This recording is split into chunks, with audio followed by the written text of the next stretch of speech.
Hello everyone. आज की इस क्लास में सोशोलॉजी के इम्पोर्टेंट क्वेश्चंस के बारे में बात करने वाले हैं एंड ये क्वेश्चंस आपके आने वाले सभी एग्जाम्स के लिए इम्पोर्टेंट रहने वाले हैं। Like net JRF assistant professor level के क्वेश्चंस होंगे क्लास में। क्लास स्टार्ट हो इससे पहले आप सभी इस वीडियो को ज़्यादा से ज़्यादा लोगों के साथ शेयर ज़रूर कर दीजिए। अगर आप नेट जेआरएफ पीजीटी जीआईसी या फिर असिस्टेंट प्रोफेसर एग्ज़ाम की तैयारी कर रहे हैं सोशोलॉजी से, तो इस चैनल के साथ जुड़कर आप यहाँ से अपने स्टडी को कंप्लीट कर सकते हैं। प्लेलिस्ट में उन सभी वीडियोस के फोल्डर्स मिल जाएंगे, आप वहाँ से उन वीडियोस को देख सकते हैं।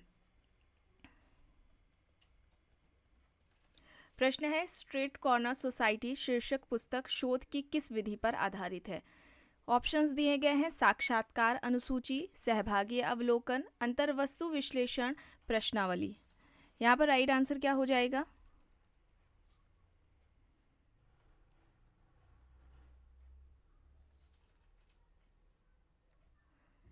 स्ट्रीट कॉर्नर सोसाइटी शीर्षक पुस्तक शोध की किस विधि पर आधारित है? साक्षात्कार अनुसूची, सहभागी अवलोकन, अंतर्वस्तु विश्लेषण ऑप्शंस दे रखे हैं।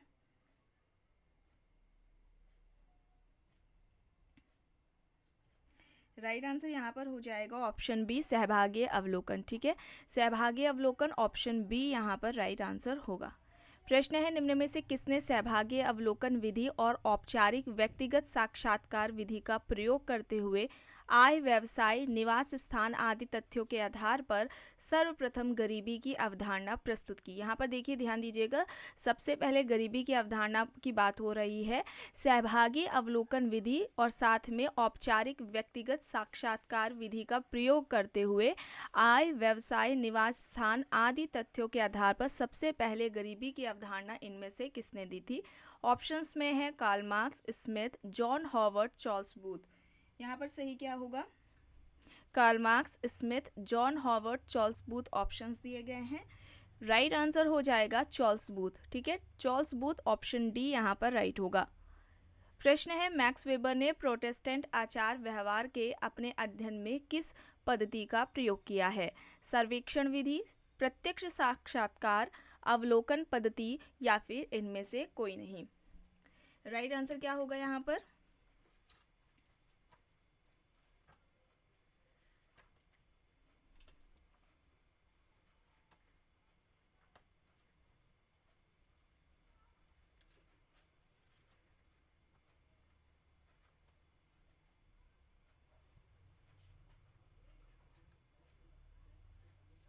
राइट आंसर हो जाएगा ऑप्शन ए, सर्वे मेथड, सर्वेक्षण विधि होगा ऑप्शन यहाँ पर ए राइट आंसर हो जाएगा। और मैक्स वेबर ने सामाजिक जो समाजशास्त्र है उसकी जो विषय वस्तु है या केंद्रीय वस्तु है वो सोशल एक्शन यानी कि सामाजिक क्रिया को बताया था।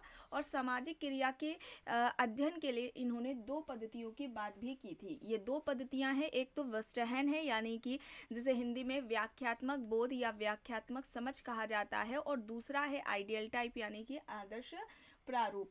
ठीक है, इसके जरिए ही, इन पद्धतियों के जरिए ही सामाजिक क्रियाओं का अध्ययन किया जा सकता है। और इन्होंने जो सामाजिक क्रिया है इसके चार प्रकार भी बताए थे। चार प्रकार कौन कौन से हैं? तार्किक सामाजिक क्रिया, दूसरी हो जाएगी मूल्यांकनात्मक सामाजिक क्रिया, तीसरी भावनात्मक सामाजिक क्रिया और चौथी परंपरागत सामाजिक क्रिया है।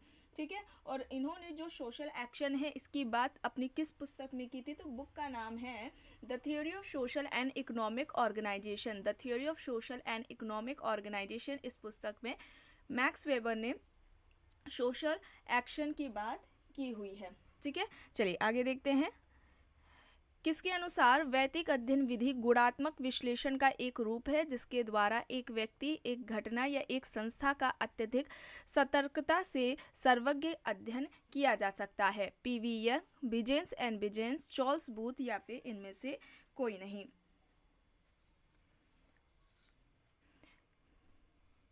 वैयक्तिक अध्ययन मेथड यानी कि केस स्टडी की बात हो रही है, यहाँ पर बिजेंस एंड बिजेंस होगा।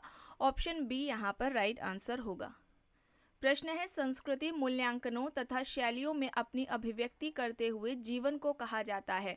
ऑप्शंस है मैकेवर, टाइलर, घुरिये, गॉर्डनर। संस्कृति मूल्यांकनों तथा शैलियों में अपनी अभिव्यक्ति करते हुए जीवन को क्या कहा जाता है? मतलब यहाँ पर संस्कृति से है मूल्यांकनों तथा शैलियों में अपनी अभिव्यक्ति करते हुए जीवन को संस्कृति कहा जाता है। इस तरीके से संस्कृति को परिभाषित इनमें से किसने किया है? मैकेवर, टाइलर, घुरिये, गॉर्डनर ऑप्शंस हैं। राइट आंसर यहाँ पर हो जाएगा मैकेवर, और मैकेवर की बुक है यहाँ पर समाज, ठीक है, सोसाइटी नाम से बुक है मैकेवर की, जो कि एग्जाम्स में अक्सर पूछी जाती है। प्रश्न है, यह किसकी मान्यता थी कि समाज ही भूमिका संघर्ष को कम करने की पद्धतियां प्रदान करता है?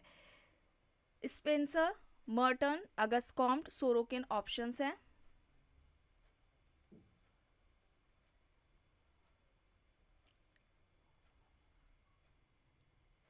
समाज ही भूमिका संघर्ष को कम करने की पद्धतियां प्रदान करता है, ऐसा कहना किसका है?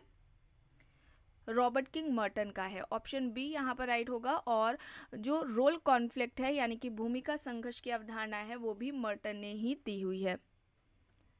प्रश्न है, नगरीकरण से संबंधित उप संस्कृति सिद्धांत का निरूपण किसने किया है?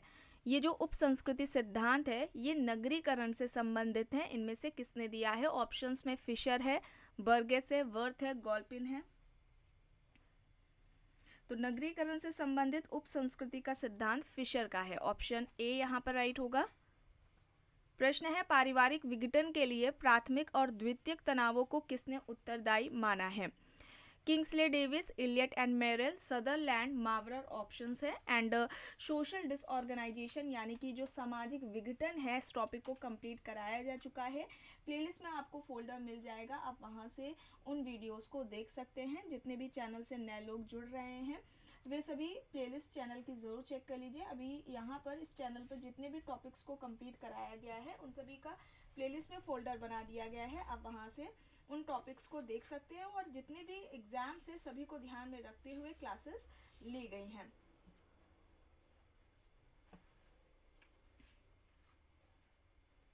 यहाँ पर क्या होगा? किंग्सले डेविस है,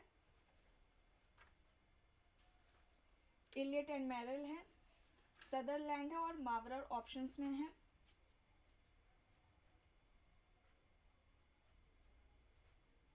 तो यहाँ पर जो प्राथमिक और द्वितीयक तनाव है इसकी बात किसने की हुई है? इलियट एंड मेरेल ने की है। इलियट एंड मेरेल ने की है। ऑप्शन यहाँ पर बी राइट आंसर हो जाएगा, ठीक है। इलियट एंड मेरेल ने प्राथमिक तनाव और द्वितीयक तनाव की बात की है। प्राथमिक तनाव के बारे में इनका ये कहना है कि जब पति पत्नी के बीच में वैचारिक मतभेद होता है, ठीक है, तो उससे बच्चे प्रभावित होने लग जाते हैं। पति पत्नी के बीच में जो वैचारिक मतभेद होता है उससे बच्चे प्रभावित होते हैं, उसी को इन्होंने प्राथमिक तनाव कहा। और जब द्वितीयक तनाव की बात करते हैं तो इसमें कहते हैं कि जब कोई आर्थिक वजह से, आर्थिक कारण हो जिसकी वजह से तनाव हो, तो वो द्वितीयक तनाव कहलाता है, ठीक है। तो ये जो सोशल इन्होंने पारिवारिक विघटन की ये बात की थी, और जो सोशल डिसऑर्गेनाइजेशन है उसमें इनका क्या कहना था? इलियट एंड मेरेल का। इलियट एंड मेरेल ये कहते थे कि जो सोशल डिसऑर्गेनाइजेशन है एक ऐसा प्रोसेस है जिसमें एक कोई ग्रुप है जिसके मेंबर्स जो हैं, एक समूह के जो सदस्य हैं, उनके बीच में जो रिलेशंस पाए जाते हैं वे क्या जाते हैं, वो टूट जाते हैं, यानी कि समाप्त हो जाते हैं। कोई ग्रुप है, ठीक है, व्यक्तियों का समूह है, उन व्यक्तियों के समूह के बीच में जो संबंध पाए जाते हैं जब वे समाप्त हो जाते हैं तो वे वहाँ पर ये प्रोसेस क्या कहलाता है? सोशल डिसऑर्गेनाइजेशन, सामाजिक विघटन कहलाता है। तो बी यहाँ पर राइट होगा। प्रश्न है, आदर्श शून्यता शब्द का सर्वप्रथम प्रयोग किसने किया है? Merton, Durkheim, Taft, Sorokin options हैं यहाँ पर। आदर्श शून्यता इस शब्द का सबसे पहले प्रयोग किसने किया है ये पूछा जा रहा है।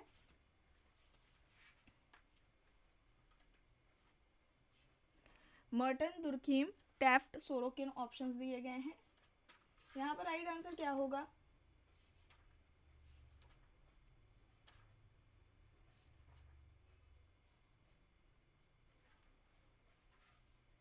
एनोमी बोलते हैं इसे इंग्लिश में। दुर्खिम, ठीक है, याद रखिएगा दुर्खिम है, बी यहाँ पर राइट आंसर होगा, ऑप्शन बी यहाँ पर राइट होगा। और एनोमी यानी कि आदर्श शून्यता या इसे विसंगति भी कहा जाता है, तो कंफ्यूज ना होइएगा, इंग्लिश वाला ज़रूर देख लीजिएगा, जो प्रश्न इंग्लिश में साइड में होते हैं ना, तो उन्हें ज़रूर देखिएगा, क्योंकि जो कॉन्सेप्ट्स होते हैं, कुछ वर्ड्स होते हैं हिंदी में, कई होते हैं, कई तरीके से वर्ड्स को यूज़ किया जाता है, उसको बताया जाता है। जैसे आप देख लीजिए यहाँ पर आदर्श शून्यता को विसंगति भी बोला गया, इंग्लिश में अनोमी बोलते हैं, तो याद रखा कि इंग्लिश में क्या बोला जाता है, ठीक है। तो बात की जाए इसकी कि इन्होंने इसकी बात किस पुस्तक में की थी, तो the division of labour in society ये पुस्तक है इमाइल दुर्खिम की, इसमें उन्होंने आदर्श शून्यता या एनोमी की बात की हुई है, ठीक है, ये भी याद रखिएगा। चलिए आगे देखते हैं। प्रश्न है अमेरिकन जर्नल ऑफ सोशोलॉजी किसने प्रारंभ किया? Small, Leslie white, Durkheim, कूले, options हैं। अमेरिकन जर्नल ऑफ सोशोलॉजी, तो यहाँ पर राइट आंसर स्मॉल हो जाएगा, ऑप्शन ए यहाँ पर राइट होगा।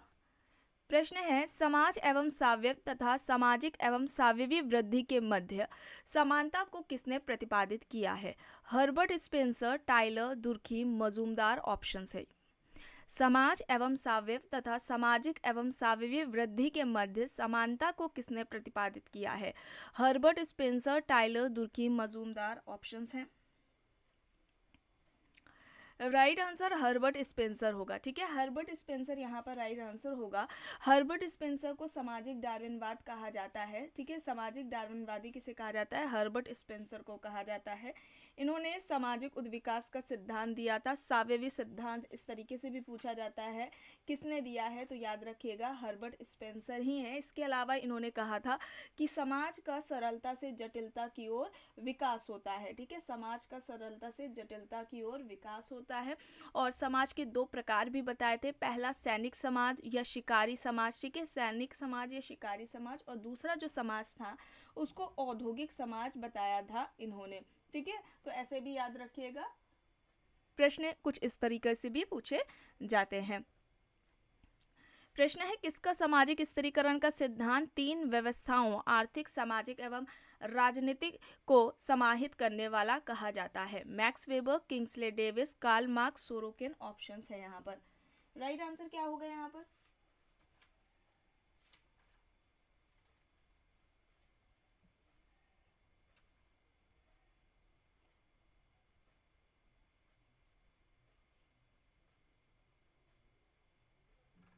राइट आंसर क्या होगा? एंड सोशल स्ट्रेटिफिकेशन यानी कि सामाजिक स्थिरीकरण, इस टॉपिक को भी कंप्लीट कराया गया है।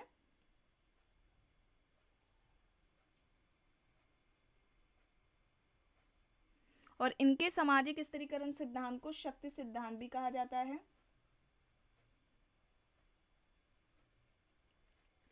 तो यहाँ पर मैक्स वेबर होंगे, ठीक है, मैक्स वेबर है। मैक्स वेबर का जो सामाजिक स्थिरीकरण का सिद्धांत है उसे त्रिआयामी सिद्धांत या बहुआयामी सिद्धांत भी कहा जाता है। और शक्ति का सिद्धांत, सामाजिक स्थिरीकरण का शक्ति का सिद्धांत भी कहा जाता है, इसे भी याद रखिएगा, ठीक है।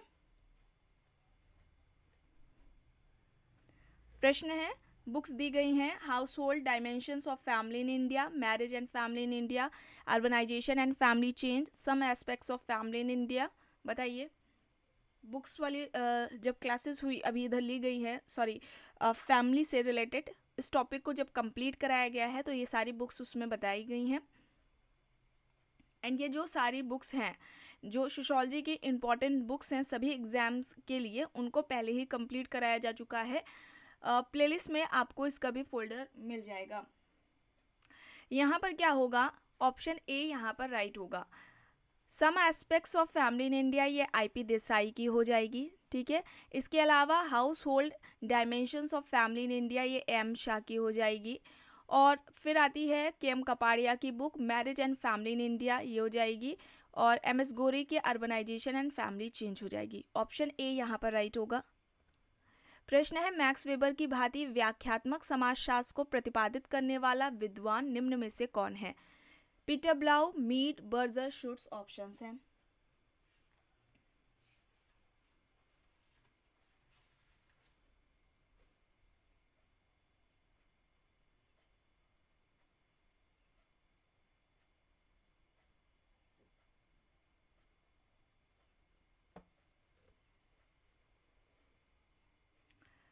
राइट आंसर क्या होगा? एल्फ्रेड शुट्स होगा। एल्फ्रेड शुट्स, ऑप्शन डी यहाँ पर राइट होगा। और मैक्स वेबर ने व्याख्यात्मक समझ यानी कि वेस्टहन मेथड जिसे बोला था, जिसे उन्होंने सोशल एक्शन की स्टडी के लिए मेथड बताया था, सामाजिक क्रिया के अध्ययन के लिए जो दो पद्धतियों की बात की थी, एक पद्धति व्याख्यात्मक समझ ही थी, व्याख्यात्मक बोध, या इसे इंग्लिश में वेस्टहन बोला जाता है।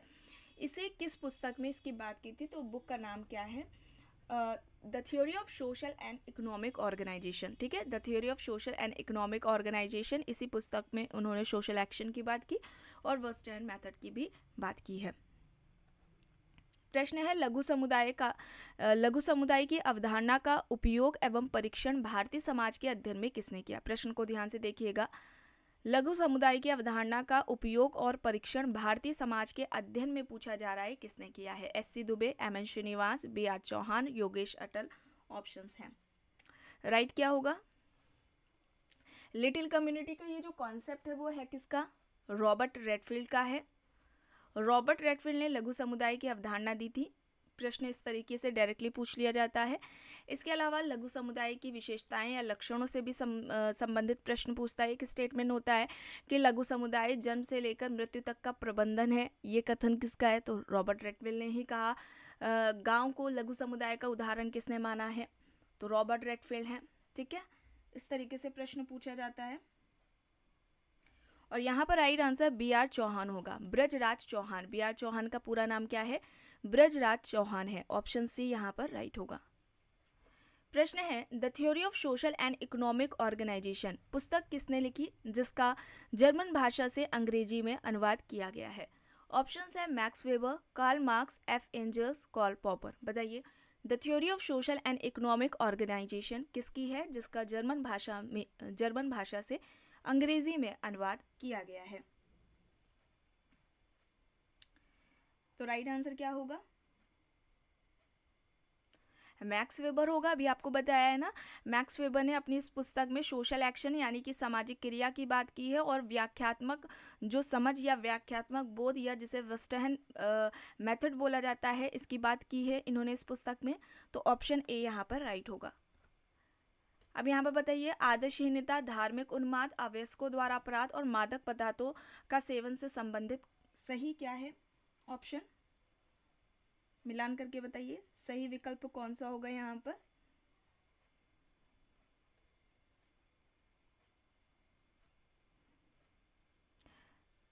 आदर्शहीनता प्रतिमान विचलन हो जाएगा। धार्मिक उन्माद की बात की जाए तो ये सांप्रदायिक से संबंधित हो जाएगा।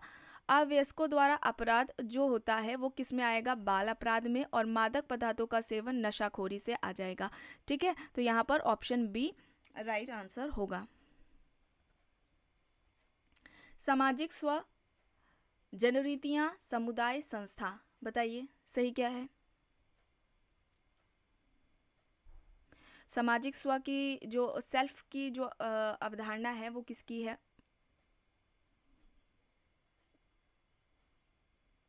कूले की है।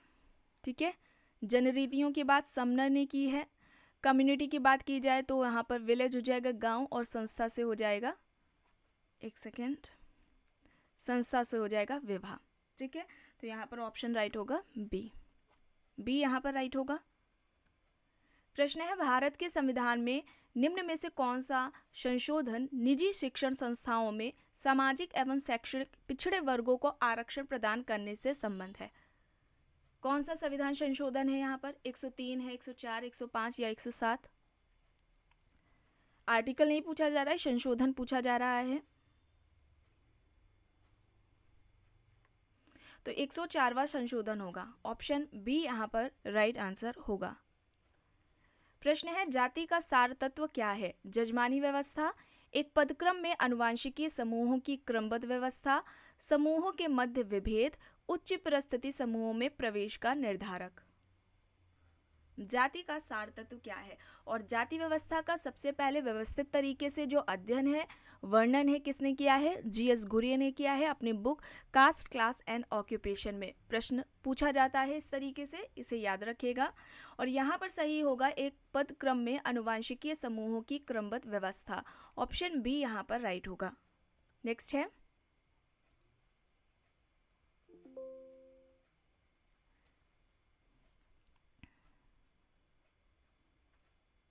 ओके। तो आज की क्लास में बस इतना ही। आई होप ये आपको पसंद आई होगी। अगर पसंद आई है तो प्लीज़ लाइक करिएगा, एंड चैनल पर नए हैं तो सब्सक्राइब भी ज़रूर कर लीजिएगा।